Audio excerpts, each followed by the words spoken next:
Hello everyone, welcome to एले mathematics. मैं हूं राजेंद्र और आज हम शुरू करेंगे NCERT class 8 chapter 8 comparing quantities. तो चलिए इसे शुरू करने से पहले कुछ बेसिक टर्म्स हम देख लेते हैं। तो जो पहला टर्म है यहाँ पे वो है रेशियो और जो दूसरा टर्म यहाँ दिया है परसेंटेज। और ये दोनों ही टर्म आप पहले भी पढ़ चुके हैं क्लास 6 और 7 में, बट फिर भी हम एक बार इसे देख लेते हैं, समझ लेते हैं। तो सबसे पहला जो टर्म है यहाँ पर आपको दिया है रेशियो। तो ratio is what? Ratio is a comparison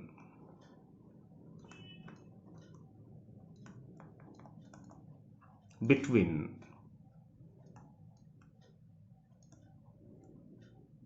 same units.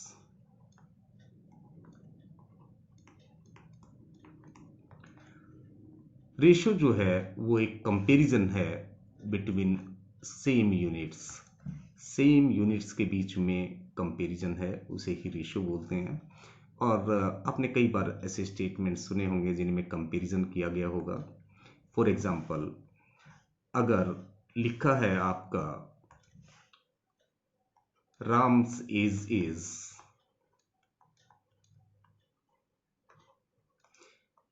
Twice Mohan says.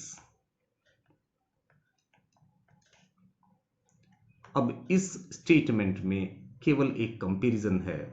न तो आपको राम की एग्जैक्ट एज यहाँ मालूम है, नहीं मोहन की एग्जैक्ट एज मालूम है, बट एक कंपैरिजन कर दिया गया है कि जो राम की एज है वो मोहन की एज से डबल है।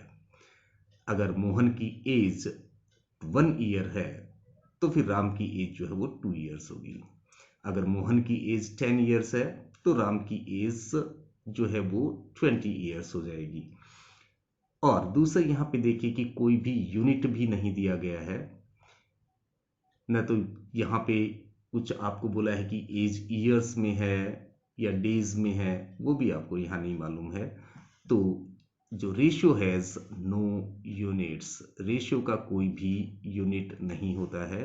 Ratio has no unit.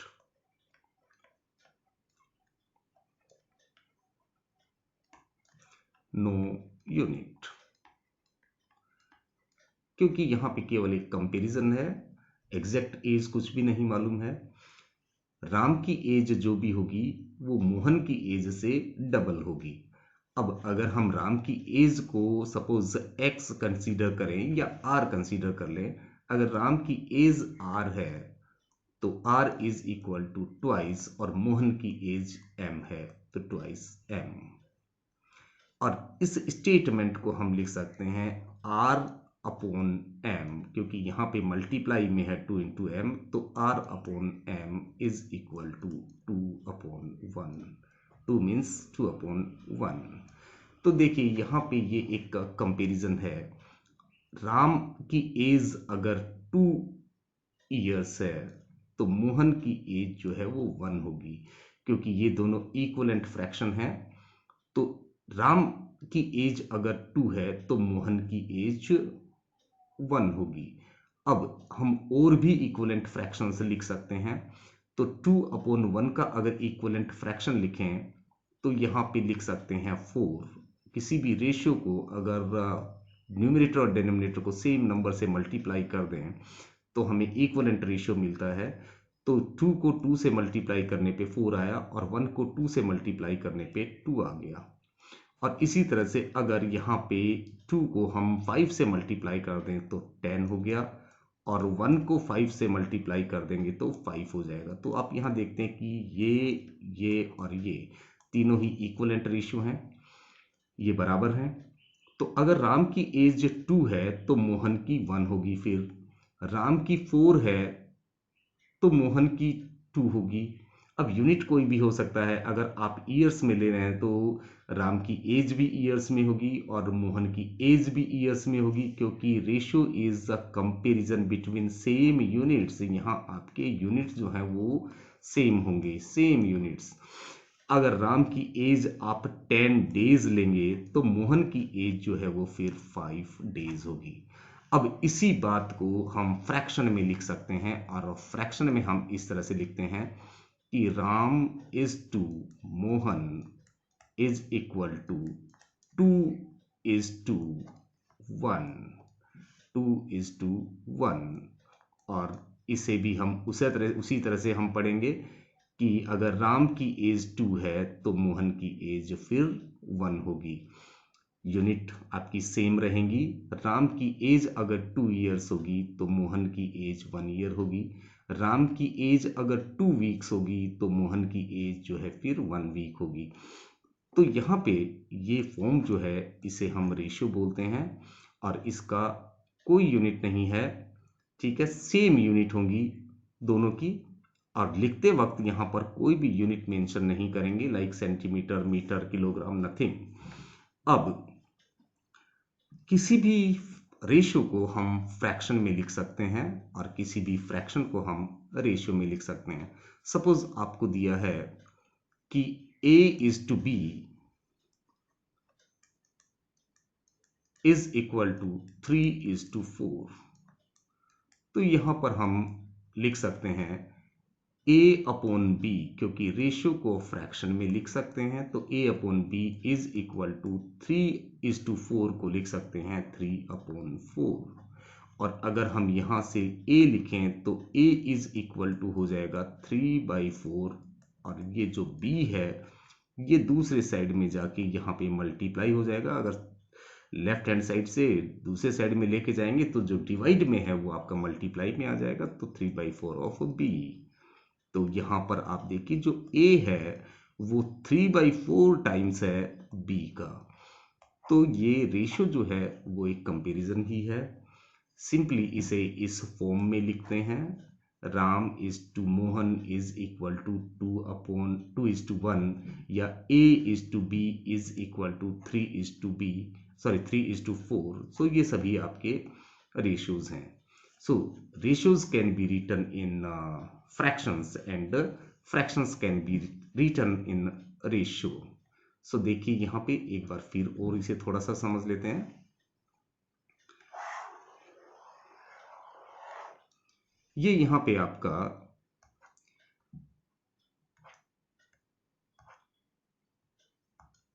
मैं एक क्वेश्चन ले लेता हूं कि a is to b is equal to suppose 3:4। अब इसे हम लिख सकते हैं कि a is to b is equal to 3/4, या फिर हम लिख सकते हैं a/b, a is to b को a/b भी लिख सकते हैं, इज इक्वल टू 3/4। तो यहाँ पे देखिए जो ये आपका रेशियो था इसे हमने फ्रैक्शन में लिख दिया। और अगर हमें फ्रैक्शन गिवन है, अगर आपको दिया है कि a is to b is equal to suppose 7:, आपको अगर दिया है a/b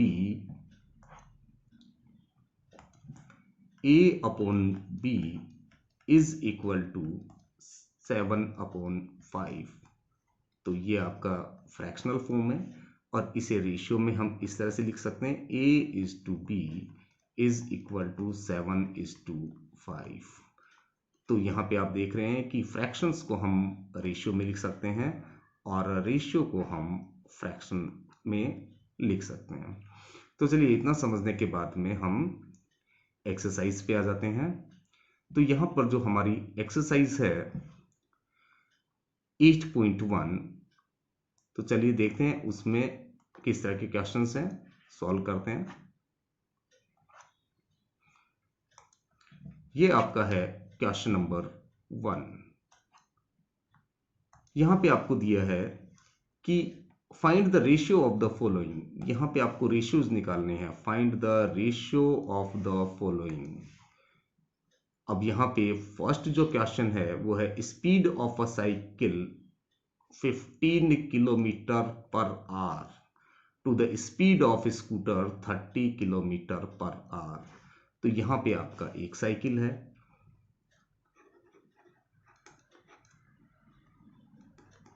स्पीड ऑफ साइकिल,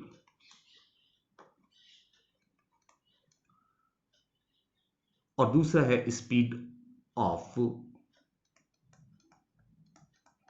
ये आपको 15 किलोमीटर पर आवर दिया है, और दूसरा आपको दिया है स्पीड ऑफ स्कूटर, वो आपको दिया है 30 किलोमीटर पर आवर। अब यहां पे आपको इन दोनों का रेशियो निकालना है, 15 किलोमीटर पर आवर का और 30 किलोमीटर पर आवर का, यानी स्पीड ऑफ साइकिल का और स्पीड ऑफ स्कूटर का। तो आप लिखेंगे speed of cycle is to speed of scooter is equal to 15 kilometre per hour is to 30 kilometre per hour. और यहां पर क्योंकि ये जो रेशियो है आप इसको फ्रैक्शन में लिख सकते हैं, तो आप इसे लिख सकते हैं 15 kilometre per our upon 30 kilometre per our. अब यहाँ पे देखिए ये जो है कैंसिल हो जाएंगे, और जो कैंसिल हो रहा है उसे हम कैंसिल कर देते हैं, तो किलोमीटर पर आवर से किलोमीटर पर आवर कैंसिल हो गया। तो जो यूनिट्स थी, क्योंकि सेम यूनिट्स में कंपैरिजन होता है इसलिए यूनिट्स कैंसिल हो जाती हैं और रेशियो का कोई यूनिट नहीं होता। और यहाँ पे जब हम 15 और 30 को कैंसिल करेंगे तो 15 की टेबल में दोनों आता है, 15 1 जा 15, 15 2 जा 30। अब यहाँ पे 1/2 आया, और 1/2 को हम लिख सकते हैं 1:2। तो 1:2 आपका आंसर हो गया। अब देखिए ये जो आपका रेशियो निकल के आया इसमें कोई यूनिट नहीं है, ये एक कंपैरिजन है, और ये कंपैरिजन ये बताता है कि अगर स्पीड ऑफ साइकिल 1 है तो स्पीड ऑफ स्कूटर 2 है। अब यूनिट आपका कुछ भी हो सकता है, अगर स्पीड ऑफ साइकिल 1 मीटर पर सेकंड है तो फिर स्पीड ऑफ स्कूटर जो है वो 2 मीटर पर सेकंड होगा। अगर स्पीड ऑफ साइकिल जो है आपका 1 किलोमीटर पर आवर है तो स्पीड ऑफ स्कूटर जो है वो आपका 2 किलोमीटर पर आवर होगा। तो simply ratio gives comparison and it has no unit. तो चलिए इसका सेकंड पार्ट देखते हैं। अब सेकंड पार्ट में आपको दिया है, ये आपका सेकंड पार्ट है यहां पे, और इसमें बोला गया है कि स्पीड 5 मीटर टू 30 किलोमीटर। यहां पे आपको पार्ट बी जो है उसमें दिया है 5 metre to 5 metre to 10 kilometre, और यहां आपको रेशियो निकालना है। तो आप वैसे ही लिखेंगे 5 मीटर इज टू 10 किलोमीटर। अब क्योंकि यहां आप जानते हैं कि जो रेशियो होता है वो कंपैरिजन होता है बिटवीन सेम यूनिट्स, तो यहाँ पे यूनिट्स जो डिफरेंट हैं, यहाँ मीटर है और यहाँ किलोमीटर है, तो इन्हें हम सेम यूनिट्स में कन्वर्ट कर देते हैं। और हम जानते हैं since 1 kilometre is equal to 1000 metre, तो जो किलोमीटर है आपका 10 किलोमीटर, अगर इसे हम मीटर में कन्वर्ट करें तो 1000 से मल्टीप्लाई कर देंगे तो हमें मिलेगा 5 मीटर इज टू, और 10 किलोमीटर का हो जाएगा 10,000, यानी कि 10 इंटू 1000 मीटर। अब यहां पर आपको मिला 5 मीटर इज टू 10,000 मीटर, और इसे क्योंकि रेशियो को आप फ्रैक्शन में लिख सकते हैं, या अदरवाइज आप यहां भी कैंसिल कर सकते हैं, 5 1 जा 5 एंड 5 2 जा 10। तो ये आपका यहां से हो गया 5 1 जा 5 और यहाँ 5 2 जा 10, तो ये 2000 हो जाएगा। तो 1:2000 हो जाएगा, मीटर से मीटर कैंसिल हो जाएगा। अदरवाइज आप लिख सकते हैं 5 मीटर डिवाइडेड बाय, क्योंकि रेशियो को हम फ्रैक्शन में लिख सकते हैं, 10,000 मीटर। और यहाँ पे आपका मीटर से मीटर कैंसिल, तो ये मीटर से मीटर हम कैंसिल कर देंगे, ये मीटर एंड मीटर कैंसिल हो गया। और यहाँ पे इसको कैंसिल करेंगे तो 5 1 ज़ा 5 एंड 5 2 ज़ा 10, और यहाँ पे क्योंकि 3 जीरोज हैं तो यहाँ पे आ जाएंगे 3 जीरोज। तो ये आपका हो जाएगा 1/2000, और इसे हम लिख सकते हैं 1:2000। तो ये आपका आंसर हो गया बी पार्ट का। अब यहाँ पे देखिए सी पार्ट हम सॉल्व करते हैं। तो सी पार्ट में जो है आपको दिया है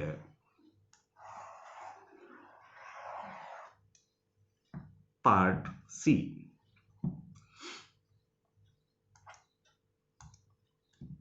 यहाँ पे देखिए पार्ट सी जो है वो है 5 पैसे टू ₹5। सेम वे आपको यहाँ पे 5 पैसे, सॉरी 50 पैसे है भाई, 50 पैसे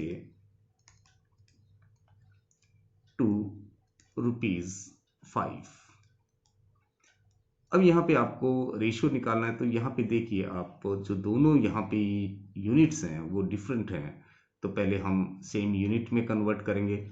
और हम जानते हैं क्योंकि सिंस 1 रुपये इज इक्वल टू व्हाट, 100 पैसे। अब यहाँ पर 5 रुपीज में कितने हो जाएंगे, 500 पैसे। तो ये जो होगा 50 पैसा इज टू 500 पैसा। अब इसे रेशियो में लिखने के लिए लिखेंगे 50 पैसा इज टू 500 पैसे। और यहां पर आप कैंसिल कर सकते हैं, या तो इसे फ्रैक्शन में लिख के, क्योंकि रेशियो को हम फ्रैक्शन में लिख सकते हैं, या तो फ्रैक्शन में लिख के कैंसिल कर दीजिए, अदरवाइज यहां भी कैंसिल कर सकते हैं। पैसे से आपका पैसा कैंसिल हो जाएगा।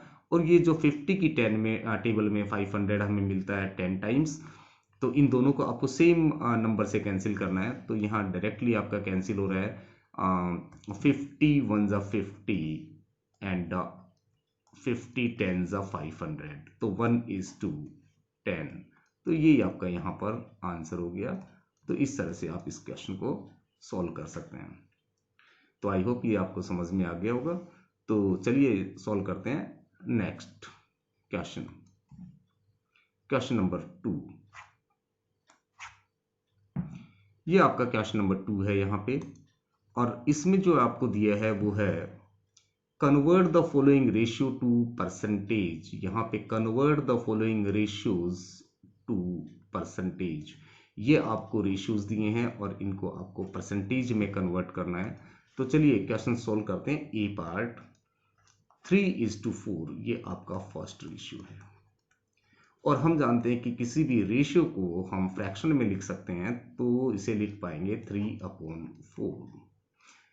अब किसी भी रेशियो को अगर हम 100 से मल्टीप्लाई कर दें, क्योंकि रेशियो का मीनिंग होता है, सॉरी परसेंटेज का मीनिंग होता है आउट ऑफ 100, इसका मतलब है, इस फ्रैक्शन का मतलब है 3/4, यानी 4 में से 3। तो 100 में से कितना, 4 में से अगर 3 है तो 100 में से कितना होगा, तो होगा 3/4 इंटू 100। तो यहाँ पे हम लिख देंगे 3/4 इंटू 100। अब यहाँ पे देखिए, और यहाँ से ये कैंसिल हो रहा है, तो आप इसे कैंसिल कर दें, 4 की टेबल से कैंसिल हो जाएगा, 4 1 जा 4, और यहाँ आ जाएगा आपका 25, और 25 को 3 से मल्टीप्लाई करने पे आपको मिलेगा 75%। तो ये आपका आंसर हो गया। चलिए पार्ट बी देख लेते हैं इसका। जो बी पार्ट है वो है आपका 2:3, और इसे भी आपको परसेंटेज में कन्वर्ट करना है। तो 2:3 का मतलब है, अगर फ्रैक्शन में लिखें तो 2/3, और अगर इसे फ्रैक्शन को हम परसेंटेज में कन्वर्ट करना चाहें, तो अगर हम 100 से मल्टीप्लाई कर देंगे तो ये परसेंटेज बन जाएगा। तो इसे लिखेंगे 2/3 इंटू 100%, यानी कि 200/3%।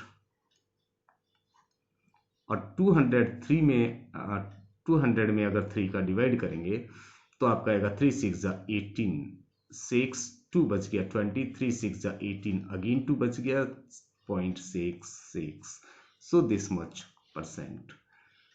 ये आपको समझ में आ गया होगा। यहाँ पे आप फिर एक बार इसे साधारण तरीके से समझ लें कि 2:3 का मतलब है 2/3, और इसका मतलब है 3 में से 2, तो 3 में से 2 है, तो 1 में से कितना होगा, 2/3। यूनिटरी लॉ अप्लाई कर रहे हैं यहाँ पे। और फिर 100 में से कितना होगा, तो 100 में से होगा 2/3 इंटू 100। अब ये जो आपका यहाँ पे आया ये आउट ऑफ 100 है, और जो 100 में से होता है उसे ही परसेंटेज बोलते हैं। परसेंटेज मीन्स परसेंट पर 100। तो ये जो आपका होगा ये होगा 200/3, और 200/3 मीन्स 66.66%। तो यहाँ पे आप देख लीजिए कि फ्रैक्शन को 100 से मल्टीप्लाई करते ही आपका परसेंटेज निकल के आता है। तो आई होप ये आपको समझ में आ गया होगा। तो चलिए सॉल्व करते हैं नेक्स्ट क्वेश्चन। क्वेश्चन नंबर 3, ये आपका क्वेश्चन नंबर 3 है। यहाँ पे आपको दिया है कि 72% ऑफ 25 स्टूडेंट्स, आपके पास में 25 स्टूडेंट्स हैं और उनका 72% है वो इंटरेस्टेड हैं इन मैथमेटिक्स, वो मैथमेटिक्स में इंटरेस्टेड हैं। Then how many are not interested in mathematics. तो पूछा गया है कि कितने लोग जो हैं वो मैथमेटिक्स में इंटरेस्टेड नहीं हैं। तो चलिए सॉल्व करते हैं इसे। Solution, since 72% of 25 students are interested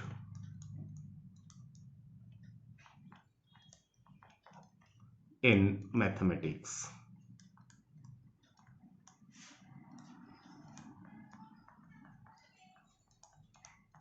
तो देयरफॉर ये जो है कितने लोग इंटरेस्टेड होंगे, तो जो इंटरेस्टेड होंगे वो कितने होंगे, इंटरेस्टेड स्टूडेंट्स जो हैं मैथ्स की बात कर रहे हैं वो होंगे 72% ऑफ 25, और 72% का मतलब होता है 72/100। 72% का जो मीनिंग है वो होता है, क्योंकि परसेंट का मतलब है आउट ऑफ 100, तो 72% का सिंपल मीनिंग होता है कि 72 आउट ऑफ 100, और of means multiply and into 25। तो यहां से अगर हम देखें तो ये आपका कैंसिल हो रहा है, 25 1 जा 25 एंड 25 4 जा 100, और अगर यहाँ से 4 को भी अगर इससे कैंसिल कर दें तो यहाँ से हो जाएगा 4 1 जा 4, 3 बचा आपका 32, और 4 8 जा 32। तो देयरफॉर 18 स्टूडेंट्स जो हैं वो इंटरेस्टेड हैं, are interested in maths.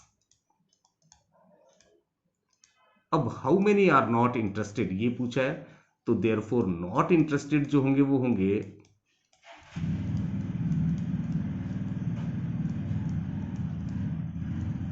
Not interested जो होंगे वो कैसे हम निकालेंगे, ये आपके टोटल स्टूडेंट्स थे 25 स्टूडेंट्स, और इसमें से जो है 18 स्टूडेंट्स तो इंटरेस्टेड हैं, और बाकी बचे हुए जो होंगे वो नॉट इंटरेस्टेड होंगे, यानी कि 25 में से 18 हमने माइनस कर दिया तो 7 स्टूडेंट्स आपका निकल के आता है। तो ये आपका आंसर हो गया। तो आई होप ये क्वेश्चन आपको समझ में आया होगा। तो आज की वीडियो में बस इतना ही, मिलते हैं एक नए वीडियो में बाकी के बचे हुए क्वेश्चनों के साथ। Till then bye bye.